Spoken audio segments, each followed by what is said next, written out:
Usually in the news, when we show you a fire in nature, it is often raging out of control with devastating results. But tonight, Fox 6 weather expert Eric Mangus explains how we can actually use fire in Wisconsin for good.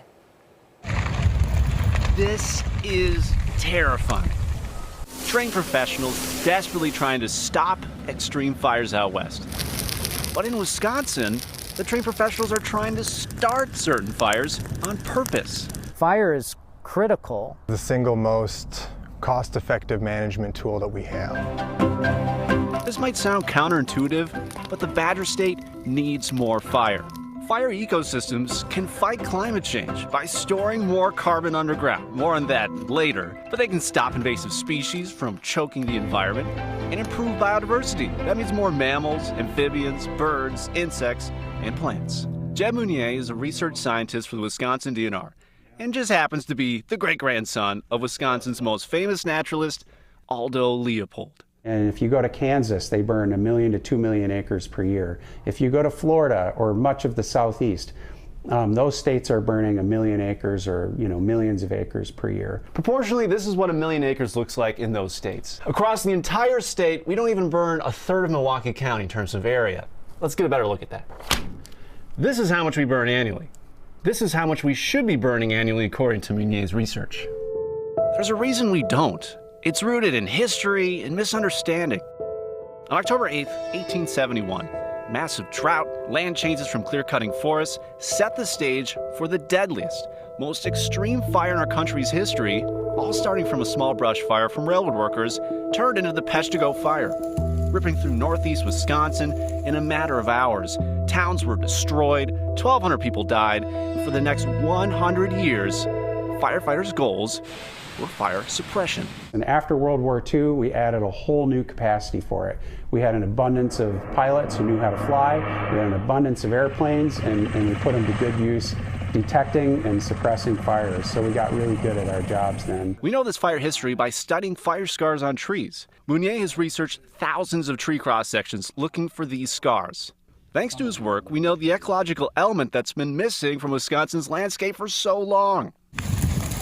Wildfires are dangerous, but for wildlife, prescribed controlled fires are miraculous. Fire, what it has done is it has removed an accumulation of litter that's built up and over time can start to suppress additional growth and start to suppress some of the diversity of the prairie community. The fire has set back woody vegetation that's encroaching on the community. This does produce a lot of smoke. That's why some communities are opposed to burns. But without fire, our native ecosystems are collapsing. We're missing a chance to fight climate change in our own backyard. Controlled burns build up prairies. Prairies take CO2 from the atmosphere and store it deep in the ground, in roots, fungus, insects, and plant matter. This takes away a major greenhouse gas, CO2, for generations.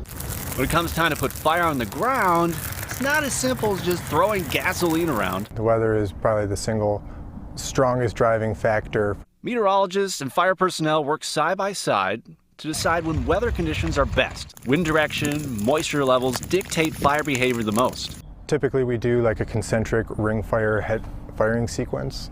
We'll start with a backing fire and establish black along that downwind fire break, and then we'll start circling the unit, lighting flanking fire, which is a little bit more intensity, and then circle it with a head fire, which will consume through the unit, generate lift, get smoke out of the area.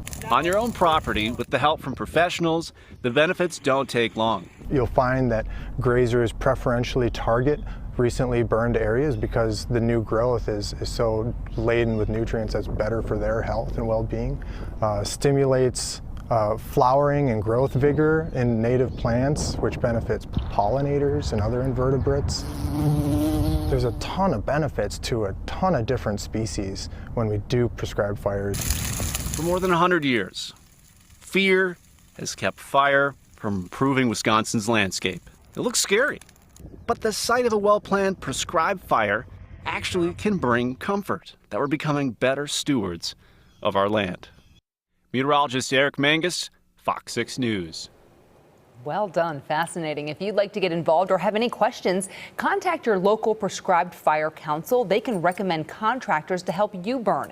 We do have all of those details for you on our website. Just visit fox6now.com. That was very well done, Eric. Well, they are